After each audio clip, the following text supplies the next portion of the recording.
welcome to the New York Information Security Meetup / the Cyber Guild. I have the great pleasure to introduce Patrick Garrity, who is a serial entrepreneur and has done quite a bit of successful projects in his life. And I have the great pleasure to host him today and be able to pick his brain about current events, cybersecurity. How it was to be in the trenches when he built his first startup. And just talk about some current events that we have today. So Patrick, welcome. Yeah, thanks for having me. And there's some church bells in the background. There's 2 churches outside my office, so you probably hear it's 12 o'clock. Yeah, thanks so much. It's great to be on, and happy I can share some of the experience I've had from some of the different startups that I've done and been involved in. So I fell into the trap.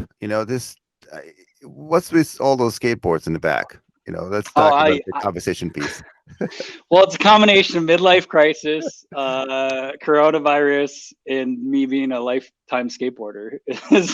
So actually, I acquired most of these in the last 6 months, which is kind of funny. But I've collected skateboards for a long time, and I'm a skateboarder by heart. And I think it's kind of funny. Skateboarding ties back to entrepreneurism and some of the things you mentioned as well, which is you do repetitive tricks over and over and over again to get better at it, literally hundreds of times. And so a lot of the founders I've actually worked with are skateboarders, including the current CEO of Blumira and the CEO of Duo, Doug Song.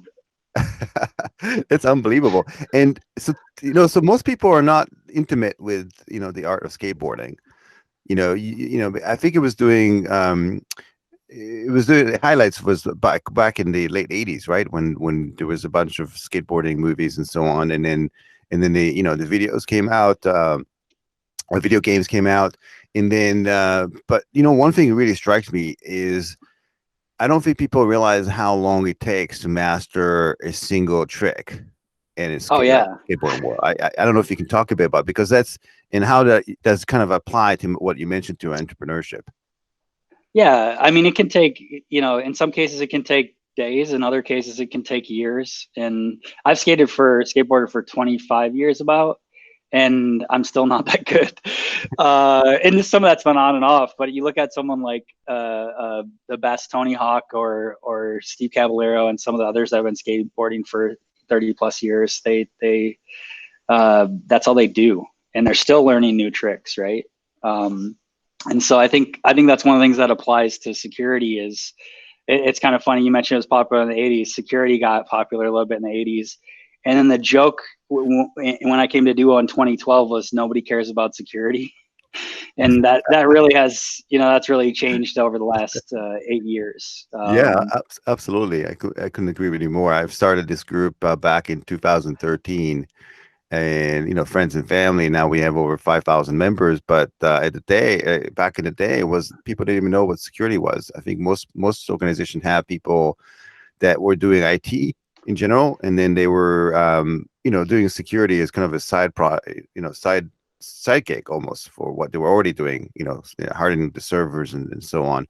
And networking wasn't prolific. So why don't you talk a bit about your kind of your background? We know you're a skateboarder, right? But how did you get into IT? What was like your life like, prior to Duo? Yeah, I mean, since I was young, I've always been an entrepreneur and always into technology. I grew up in the 90s with the AOL connection on the Windows 95 computer, and prior to that DOS. Essentially probably the biggest thing was once I got to high school, the school I went to had a CCNA Cisco program, right, Network Academy. And I loved all the stuff doing hands-on and working on all this stuff. I hated the fact that I had to take these tests. So I spent a lot of time just tinkering around. I never actually, to this day, still haven't passed the CCNA. But yeah, I think like genuine curiosity is the first thing like that I think of, which is like, how can I get this technology to do different stuff?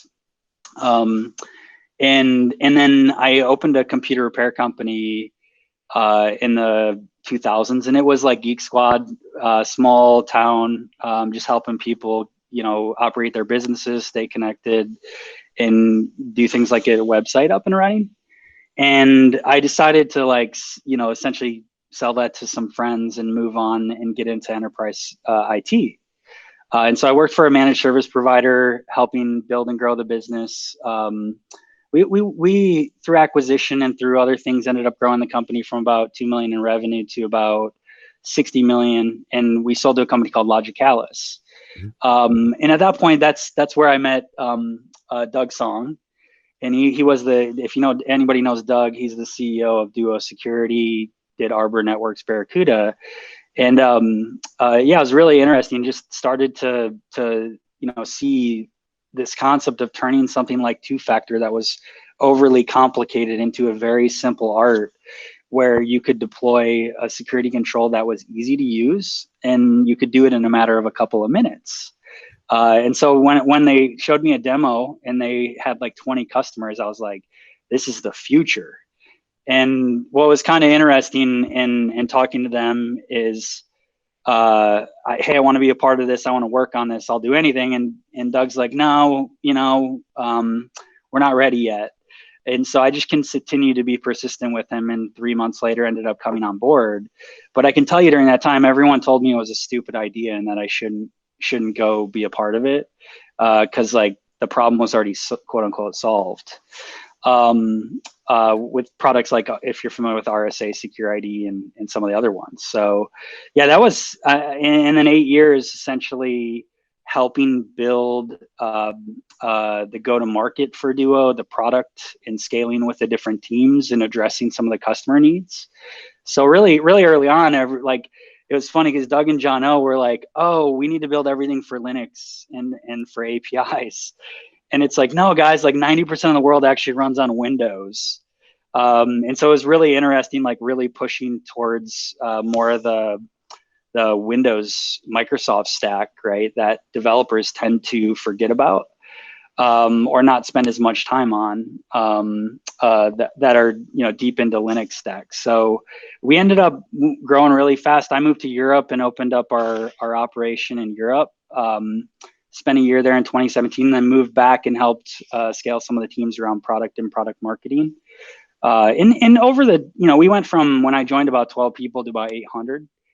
And really the basics to the success was simplifying and making things really easy to use, easy to manage, and easy to buy, right?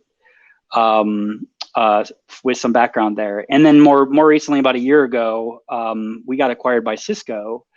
And Cisco's a great company, led Zero Trust there for about a year, but I want to go back to building. And so I ended up coming to a company a block away from Duo called Blumira. And we focus on detection and response, which is different than Duo, which focused on two-factor and prevention. But they essentially, we're focused on applying the very similar principles that we did at Duo, which is easy to use, easy to implement, easy to manage, and it just really works. For some help there. And there's some other things along the way we can talk about, but that's some of the, things in a nutshell as far as what I've worked on throughout my career. Yeah, Patrick, it's fantastic. If you don't mind, I mean, you kind of, condensed this so much. I want to kind of unravel, some of that stuff, some of the things you touched upon, because I think it's really is fascinating. So first of all, the majority of the people that, come across technologies are typically skeptical, right? But for you, it was like a light bulb went off. It's like, oh, this is the future. What do you think in terms of when you saw this? Because most of the people are, again, they're skeptical. They see new technologies, and especially when two-factor wasn't even that big of a thing back then. As you mentioned, everybody hated RSA tokens, right? Yep. And they were expensive, right? But the majority of organizations didn't even have the requirements to have a 2FA. So what made you have the aha moment? And so that's the one question, and I'll follow up with some more. Yeah, I think, well, first off, there wasn't much adoption of two-factor, although it was readily accessible. Most people didn't actually use it. And there's still debatably a lot of people that still don't have two-factor today, right? Still. Remarkably and so. So, yeah, I think that was one of the things where it's I actually sold RSA to customers as a managed service provider and IT provider. And it was painful. Like, it would take, like, for 200 person organization, like 120 hours to implement and deploy at the time.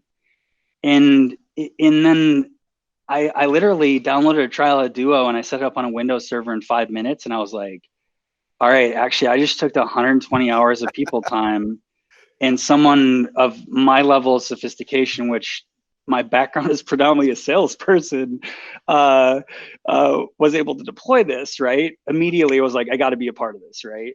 And so that's one thing I encourage people to do is, like, a lot of people don't try products before they buy. One of the best ways you can see if something actually works is deploy it. And if the technology provider doesn't allow you to do that, then you got to have some question around, like, well, how viable is this product for me and my organization, right? Yeah, absolutely. And Patrick, I'm so happy I asked you that question because, again, I think we uncovered something as well. Is a lot of times entrepreneurs, when they're successful, is that they encounter an issue, a problem. In your case, where you were deploying, past like legacy 2FA, right, the RSA tokens, and realize how tough that was. And then you had the aha moment because Duo at the time was very quick and easy. As you mentioned, even somebody with a sales background, quote unquote, was able to deploy it. And then, but again, the joining Duo wasn't easy, right? So what made you, continuously pursue? As you mentioned, it took 3 months of, kind of going out there and, I guess, knocking on Sang's door, right? To say, hey, Yeah. let me in. Most people will not do that either, right?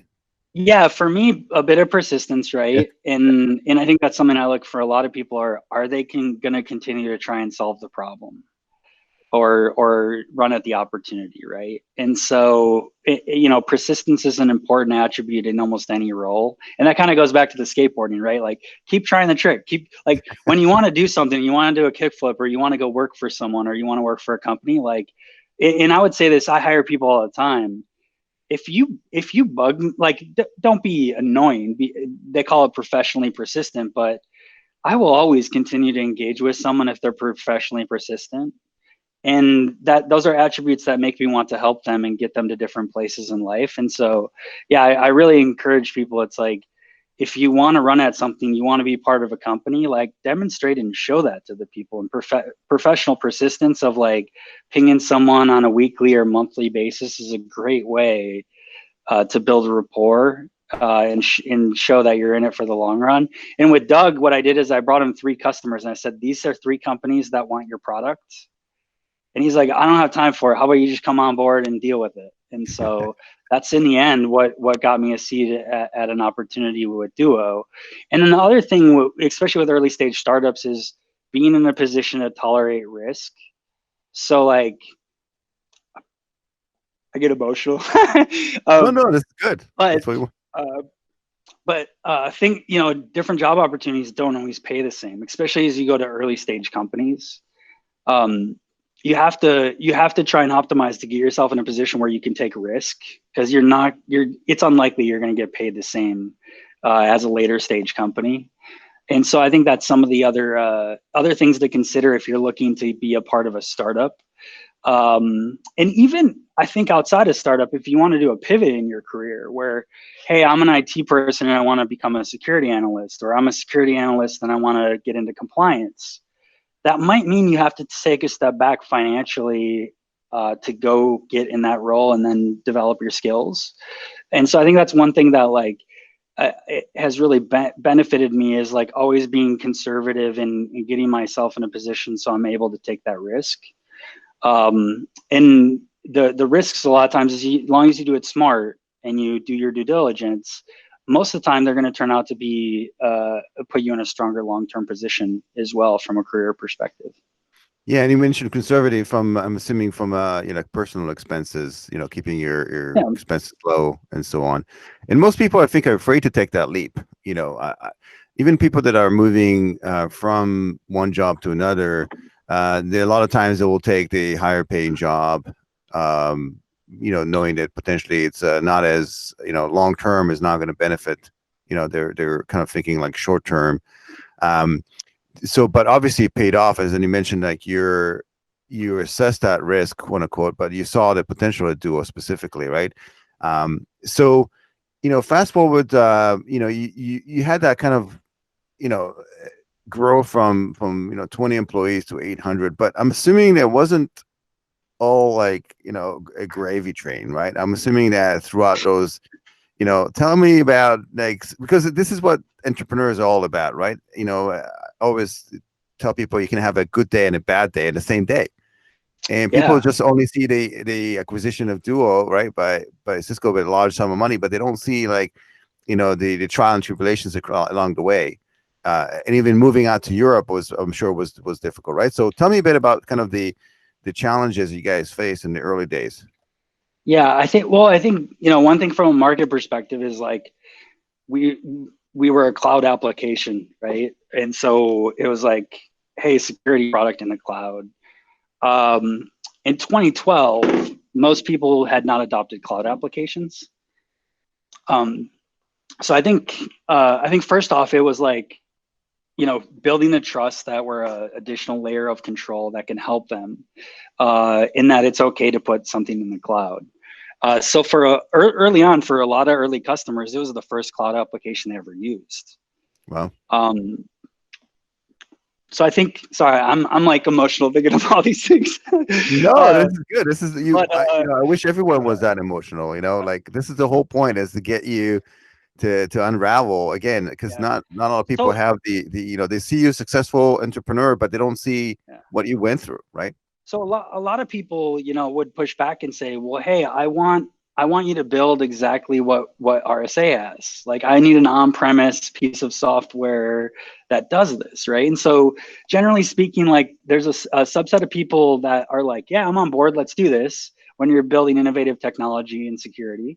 And then there's a set of people that are like, I want you to build the same exact thing that I had before or that Yeah, I could buy. like a faster horse, Um, right? Like back in the day yes. when people were trying to get into vehicles, right? Into motor Yeah, vehicles. and so that's part of the challenge you're up against as an entrepreneur in any industry, is like, you have different people that understand where you're going, but most people will push you towards just trying to make a better horse.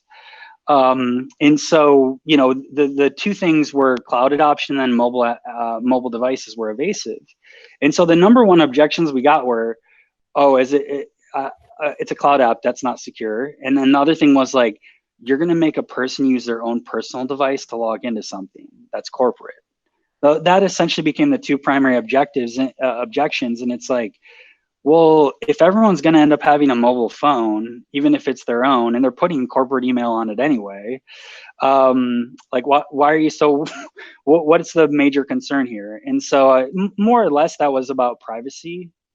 And so building privacy into the product in a way, and then providing alternative mechanisms like a hardware token, ended up being things of ways to overcome those objections without essentially giving up what we believed in from a strategy perspective. Mhm.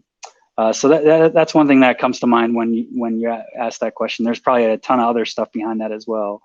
And then yeah, Patrick's fantastic. So what, in terms of the repetitive process, also I would like to kind of unravel the piece that you mentioned before, in terms of getting a solution that's easy to use, easy to deploy, and something that you are also applying today with Blumira, right? So it's almost a repeatable process that you can take. You can kind of repackage and do this again. So specifically at Duo, and then now with Blumira, like, how do you guys do that? What's kind of the barriers to make that happen? Because we all know that a lot of the products out there are, what the joke is, like, plug and pray, right? They tell you, oh, it's Yeah. only going to take a few minutes, a few hours, and then it takes like weeks to install it, and just sits there and looks at you. It doesn't do anything. Yeah. Yeah. And this is like, it's kind of interesting because what you're referring to, and I think there's one other thing you're missing, which people on this call might laugh, or people that are listening, and you have to make it easy to buy. Like, sometimes easy to buy actually wins over a usable good product. And I think a good example of that is like government. They have to buy off contract vehicles. Like, if it's not easy to buy and it's not on that contract vehicle, you're not even in the conversation, right? And so there's different things outside of even products. And I think like Duo, we made it so you could buy via credit card for a very small amount of users and grow, which allowed someone to actually adopt it and then grow over time, which is really, really an exciting place to be when you're doing SaaS security, because you can add value now and then you can make more money later with that customer as they grow. On the Blumira side, what was interesting is when I came here, essentially there was a team of 10 engineers, and 10 engineers at heart, security people that had built a really great product that just worked, but it wasn't super easy to get deployed, and it wasn't super easy to buy, I would say, and it wasn't fully mature from a broad integration stack. In the place that we play in is kind of like SIM detection and response, SOC alternative, where the whole premise is like you shouldn't have to have security expertise to use our service or our product. Whereas the SIM market is traditionally been known as one, if you're familiar with security and information event management, where it's a choose your own adventure, and normally 75% of organizations fail with deployment. So when I started to evaluate even coming to Blumira, what I found was like they got the deployment in the operational side of it right, where like people aren't going down a choose your own adventure and getting into the weeds and configuring all these things for unique circumstances. It was more or less like, hey, just set up these integrations and then we'll do the rest of the work automatically on the back end. And so what that is it's essentially taking a technology like a SIM that takes months on the low end of any existing market incumbent down to an hour or two to be able to deploy and actually get real detection value and surfacing risks like password spraying or exploits or the things that you can detect out of a SIM, but the time it takes to get the rules in place and the threat correlation and all these other components just is astronomical with most solutions, or requires a ton of expertise, right? Yeah, absolutely. And this is amazing, right? Because again, when Duo was growing, and as well as right now with Blumira, right? So there were other solutions out there in the marketplace that were doing kind of the same. I mean, how many 2FA companies were out there? Even all the large vendors had their own, 2FA. Every single one of Yeah, them. And Micro, I mean, yeah, every single one of them had. And then, so Duo was successful. And the same with Blumira, right? So there are, how many companies out there that do, or they, at least they claim they do automated, incident detection and response, right? A lot of this stuff is claim, and then until you actually go out and deploy, and you find out that the integration piece alone is a nightmare. yes. And I think like that's a challenge, is like the concept of automation for most people is on the back end and taking that final actions. Right. And that's not actually that valuable to most organizations because they can't get the rest of the stack right. And so it's like the concept of, if you're familiar with SOAR or security orchestration automation, the idea behind it's really good, but if your foundation isn't in place, layering that on top is just going to result in a negative result, right? And if 75% of, which is a statistic from I think like 451 of the SIM projects fail, like that's just a pipe dream for most. And then I think the other thing I saw is most organizations in the small to medium sized business, the 100 to 2,500 employees don't have a SIM. They don't have a way to detect based on correlation, log aggregation, and events within their environment. And similar to two-factor, when I started, there wasn't much compliance around two-factor. I think that there is some compliance in certain areas around security event and log management, but there's more and more of that becoming a requirement in compliance frameworks as well. So those are some of the different things that drive behaviors behind purchasing decisions. Yeah, and as you mentioned, automation almost has a bit of a bad rep because we were promised, cybersecurity professionals were promised for a while there that everything's going to become automated. So remediation is going to become automated, and detection is automated, and then what happened is the the people that sit in the sim and view these logs and the alerts, they get inundated by thousands, if not hundreds of thousands of events every month, and they Yep. have no ability to actually review that. So that automation, I think, if you tell that today, we've been talking about automation since what, 2015, 16. You talk about automation about the secure professional, they chuckle a little bit because it's like, oh, it's not again, and Yeah. so what makes you different is, for Blumira specifically, is the ease of use, right, and the integration piece, but also that you actually deliver what you're supposed to be delivering, right? So the idea is to make sure that the heavy lifting that required to remediate is not there for you, right? Yes, and so one thing I would say there, you mentioned like, hey, the thousands of alerts and notifications of traditional products. This is actually somewhat of a problem for us in our POCs, Okay. like proof of concept or trials, right? Yeah. So the first thing I did when I came to the company was like, well, we need to be able to for people to just deploy this really quickly and fast. Well, the first gap is engineers put all the information behind Zendesk, and it's like you got to log in to access. I was like, let's publish all our documentation on our website so everyone can see how everything works. Isn't that like, it's not rocket science? People literally can then walk through and set it up themselves. That's how easy it should be. So if you're thinking about product in security, it's like Duo was one of the first companies that published documentation customer facing. Before Duo, most portals like Cisco, Microsoft, and others, you had to log in to get access to docs. There are some marketing value behind it too, like SEO, search engine, that you get as well from doing that. So there's other benefits, but most importantly is making it easy for a customer to try. Is one thing that comes to mind. And so, yeah, normally about an hour worth of work, 2 hours. We're working on some things that'll get it down to like 5 to 10 minutes with Blumira, with things like cloud applications. But essentially, in about an hour's worth of work, 2 hours worth of work, we get ingestion to our service via firewalls, Windows, Linux, cloud applications, O365, G Suite. I don't know, I could go on and on, Umbrella, Okta, whatever you need.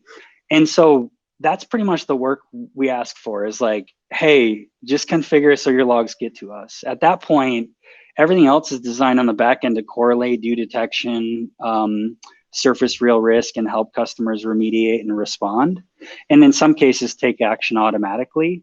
But that's what we talk when we're talking about automation. It's that front stack that normally everyone gets lost in.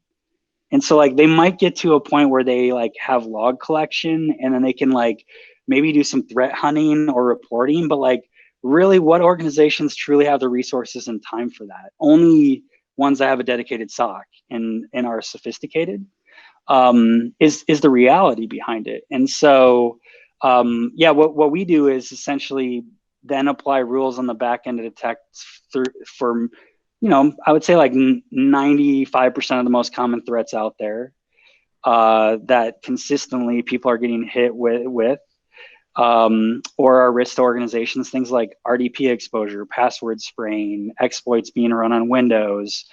And now like I got a good chance at catching real attackers pretty fast, and it's low noise. And so when I said during POC, sometimes we have problems, like people expect to get like 100 alerts the first day they turn our product on. And like in some cases, it's like, I only got 2 things. And it's like, well, yeah, that's because those are real 2 risks within your environment. And we're not just like servicing things that might be risk, because like we assume you don't have time. So most organizations, like they spend about an hour to maybe on the small to mid-size, an hour or 2 a week with Blumira. And then in some cases, customers of larger sophistication are going to provide spend a bit more time. But that's really what we've designed, and what we're doing is enabling really anyone to be able to get the value out of a SIM that traditionally wouldn't be accessible to.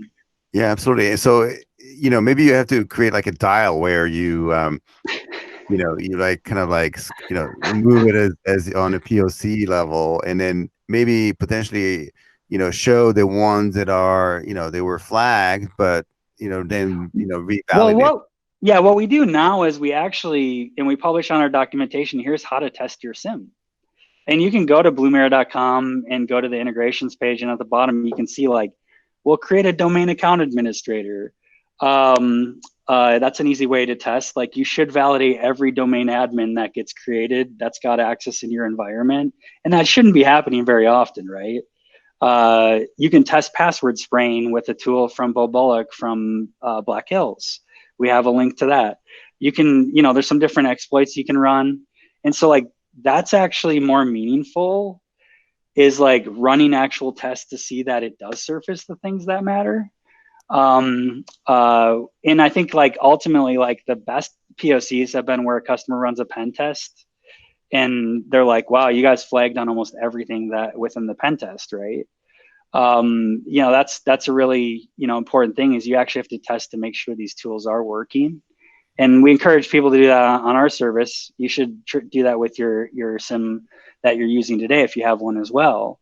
And if you don't have a SIM, you're probably not seeing any of this stuff. And that's so, I would say like, that's the majority of organizations out there today, Yeah, surprisingly. yeah, it's surprising, and it's really is amazing. It shows you that despite the fact that the industry is maturing, we have still a long way to go. Yeah. Yeah, Yeah, and you asked, it's like, how many sim vendors are there? Everyone's like, why would you go into this space? There's so many vendors. It's like, because nobody's changed how it's done. And I think too, like one thing that gives us a huge advantage is we're not ported from old code. We're built on containerized GCP cloud first environment. And so we can actually do things in a more effective manner than our competition, because they're still on the same code and they might have ported it to the cloud, but they're stuck with a legacy approach and how they process data, how they leverage and use different tool sets. And so it does tend to give you a competitive advantage from how fast you can run with customers and yeah, how much scale you I can get to. absolutely love that. I love the fact that you didn't have to rely on kind of legacy code, and you build it from the ground up to fit the kind of the new era where everything is cloud. There's really there's no firewalls anymore. Zero trust. It's kind of the latest. Um, so you are hiring. I saw, you post on LinkedIn. You're hiring. What are you looking for? You obviously went through like the hyper growth at Duo. Are we doing this again? You're a serial entrepreneur. You mentioned, we already touched upon persistency was one of the areas that you're looking for at a person. So somebody knocks on your door, say, hey, or your virtual door these days, say, Patrick, I want to work at Blumira. You know, hire me. What are Yep. you looking for? Because again, I think that talk to me about what kind of the top three things you're looking at Yeah. a person. This is the last secret, which is people. So I think, one of the things we spend a lot of time is making sure customers are successful. And sometimes that's manual process of getting on the phone with people and helping them. I can't tell you how many times I have to show someone how to set up a basic server, right? That has been in IT for 20 years. And you just have to accept, like, that's okay. Some of these people started as an office manager and became the IT director. And so I think that's one thing that like the security industry has lacked is the aspect of humility, right? In the past, I think it's getting better about that. Empathy as But well, right? The yeah, the and fact the nurse might have been moved from a nurse, and I've been there, right? I met a nurse who moved from being a nurse to an IT manager. yep, Worked yeah, a and lot. so empathy is one, but if you make the product so easy that that person can deploy, even if it takes a little bit of people time, right? Then the product is going to be able to actually scale as it matures to enterprise organizations. And I think one of the challenges there is a lot of companies try and focus on enterprise first building products. And essentially it never scales down effectively because of the complexity of those customers' requirements, which is how you get a company like Splunk.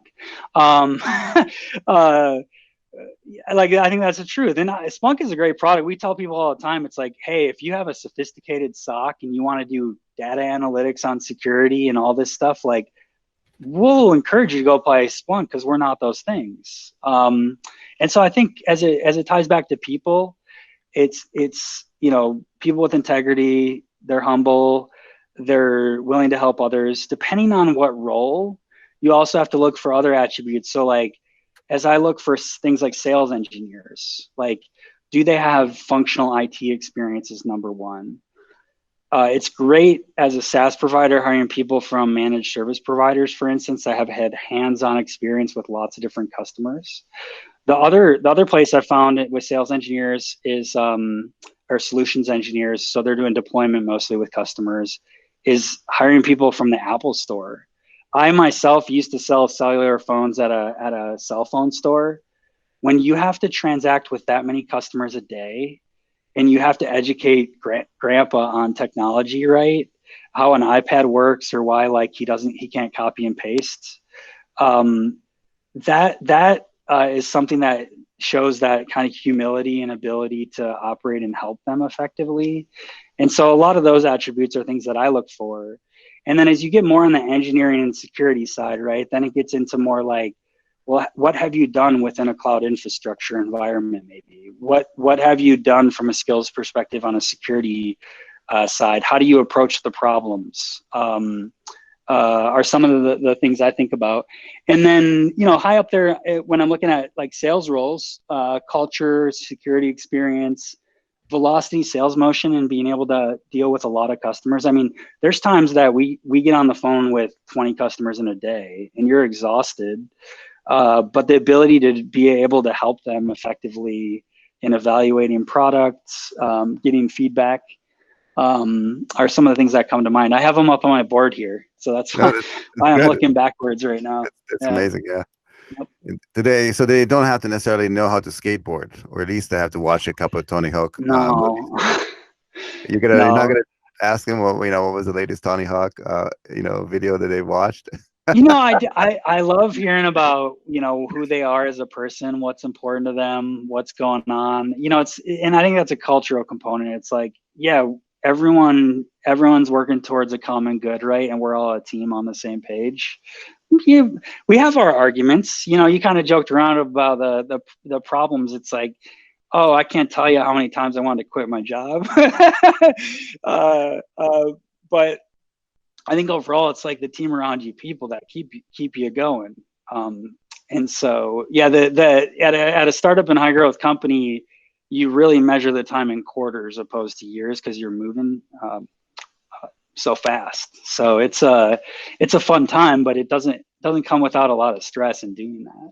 Yeah, absolutely. And, Um, and and one other thing that I can tell just from you, participating and doing this is like they have the passion, not just for the technology, but also for the people. It totally shows, and it kind of like right coming right through. So that is absolutely amazing. And again, you've had tremendous run, and I think that we're gonna hear more about. You're probably gonna be sitting here doing this, and maybe a couple of years, and you're gonna tell me about how Blumira was went out and just did exactly that. So yeah. how do people find you? What's the best way to reach out to you? LinkedIn is good. Patrick@blumira.com is my work email address as well. And I tell people, it's like, I can't take full credit, right? I think the one, first off, my theory is to target U of M co-founders. So Duo was NetArcs, which got acquired by Logicalis, was U of M co-founder. So I think, like, generally speaking, it's like, go find great people to work with. Steve Fuller, CEO, and Matt. And same thing with Duo. They built a foundational product that solved real customer problems, right? And helping then scale that is essentially where I get to come in and help. And I have a lot of fun with that. But yeah, I think that's kind of key. Is it's a lot of work the first year or two to build the minimum viable product that customers love. I'm not one that has done that before. I come in once that's a little bit validated and there's 20 to 50 customers, right, that love the product and help scale. And I think similar to, I had a stint on the side, Census as well, where they had a free product and they spun out of the University of Michigan. But yeah, those are some of the things I look for in companies as I'm looking at, like, to join investing, making sure that they have consistent growth, revenue, and customers that love the product and the people. because essentially that's where you're going to spend most of your day, day in and day out. So Yeah. And you have to be excited about what you do, which you obviously are. Hey, so thank you very much, Patrick, for taking the time to chat with me and the group. It's been really a real pleasure. I love to hear your, like your story, your passion, and what you've done. And again, looking forward to keeping in touch. And hopefully, once things are kind of clearing up, you'll be able to join me in New York in one of the physical events that I host. yeah, I would love that. You I know, was again, just thinking last night, man, I can't wait till I can get on a plane again. yeah, and then you can grab one of these or maybe one or two skateboards in the suitcase, and then the street from New York are all calling for you, right? There's a lot of places Yep. you can hurt yourself on. So okay, Patrick, thank you very much again. Thanks you all for joining, and looking forward to seeing you in the next event. Take care, all. Thank you. Thanks, David. Take care.